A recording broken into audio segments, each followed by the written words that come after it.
Sir, would you please state your name and spell it for the court reporter's benefit? It's John Howe, John-Howe. Mr. Howe, where do you live? Lakehead, California. And what do you do?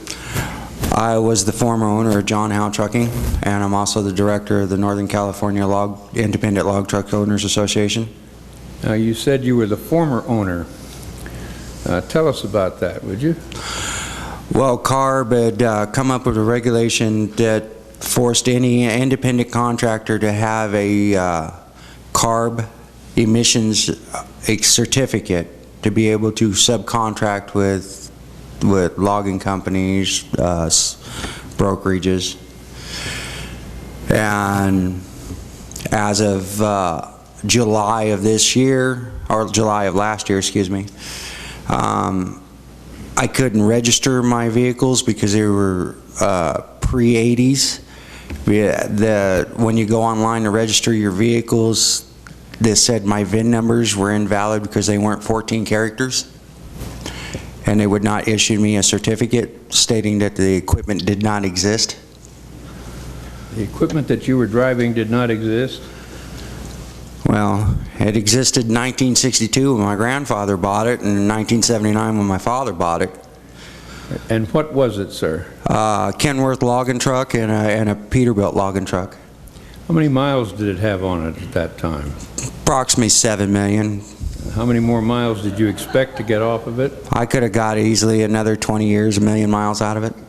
Okay. When you found out that it didn't exist, what did you do to Well, I called the 800 number, talked to some snobbish person on the phone who told me that their computer did not lie, these vehicles didn't exist. I informed them to go check with DMV because I had to pay licensing on them. And did you have to pay for that license from DMV? Yes, $2,000 a year. And they had not acknowledged that your truck didn't exist. Yeah. All right. Did you make any attempt financially to find a way to stay in business? Yes, I checked into the replacement grant that they were offering, which was they give you $60,000 on your what they call non-compliant equipment. And when I asked them, I says, okay, that covers $60,000, but if you go to buy a log truck from Peterbilt or Kenworth, you're looking at $140,000, so you got $84,000 worth of balance there. I didn't have credit to qualify for a loan. And so, and what was their response to that? There was none. It was just like, it was like shrug of the shoulders. And I've made light of it, the fact that they told you it didn't exist. You were able to determine that the reason it didn't exist is because it was pre-1980. Yeah, well, my trucks have 6-digit VIN numbers. And for their system to acknowledge your vehicle to be registerable has to have 14 characters. And that was at CARB? That was at CARB's official website, yes. Even though the State Department of Motor Vehicles licensed you? Oh, yeah. Okay. Not only that, the California Highway Patrol Motor Carrier Division issued my permits with those VIN numbers. Okay. I think you indicated that your truck with the 7 million miles had a new motor in it. Yes, I just put a new motor in 2010. And what did that cost you? $14,000. And you think that that truck, you knew your grandfather bought it?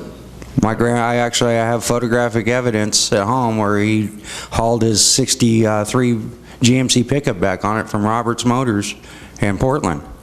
And then your father bought it? My father bought the Peterbilt from FB Hart Peterbilt here in Reading in '79. Okay, and with that experience, you've had a lifetime of experience in trucking. Yes, I've been in and around trucks since by the time I could talk. And you firmly believe that with just regular repairs, that truck had another 20 years in it. Oh, yeah. Well, there's people in the audience that actually knew I kept my equipment like it was new. Okay.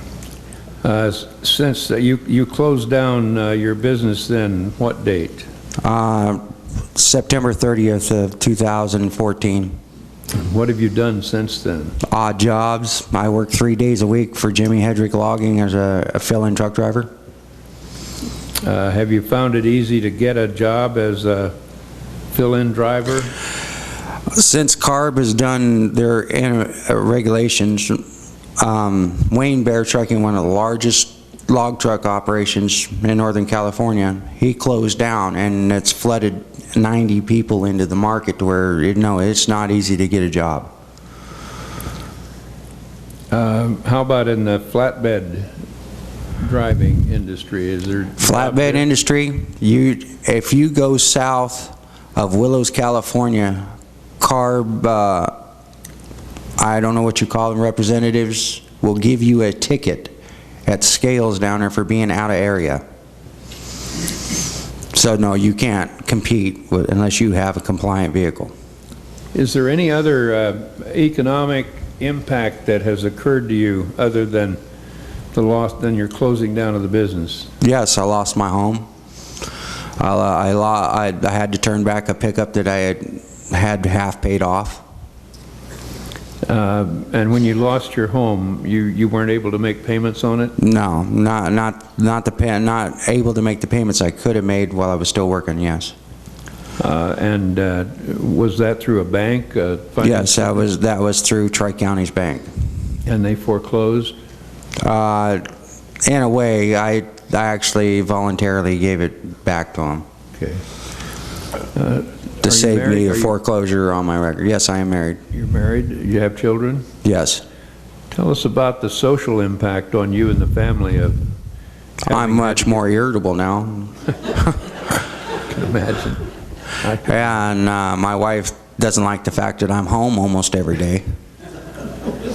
Are your children school age? No, my youngest is 18. Okay.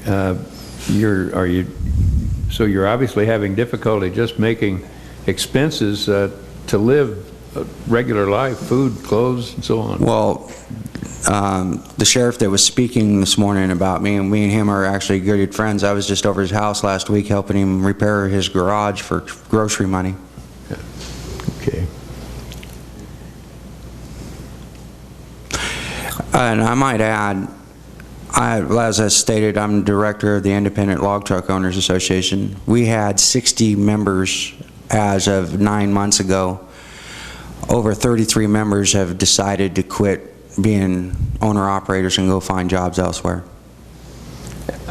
How many is that? 30? 30. Out of how many? 60. Okay. Over half. So over half. Before you, let's say in the last full year of operation that you had, what amount of revenue did you bring in? Each truck made $250,000 a year. Okay. So your having to go out of business cost me $500,000 a year in gross revenue. Okay. And I don't imagine that much of that money was used for anything but to contribute to the economy of the county you live in and the city. Yes, well, as in fact, me and Mike back here, the former owner of Clayton's Towing, I still owe an outstanding tow bill that I've been finding it really hard to pay because I have no revenue. It's creditors like him that I have lost reputations with, from where 2 years ago or 3 years ago, I could have walked into any place in this area and just signed my name and walked out with whatever I needed to keep my business running. Now they look at me like I'm some kind of derelict because I'm unable to pay my bills. How old are you? Me, I'm 44. Okay. Mr. Hearing Officer, I have no other questions. If the members of the board have any questions? No, I'd just like to thank you, sir, for testifying today and sharing your story with us. Appreciate it very much. You're welcome. And I would too. Thank you very much. I want you to know that this witness came forward totally voluntarily. I wasn't aware of him, as a matter of fact, until he heard about this. I thank you very much. You're welcome. Thank you. Mr. Hearing Officer, we would excuse the witness if you would. You're excused, and thanks Thank from you. everybody.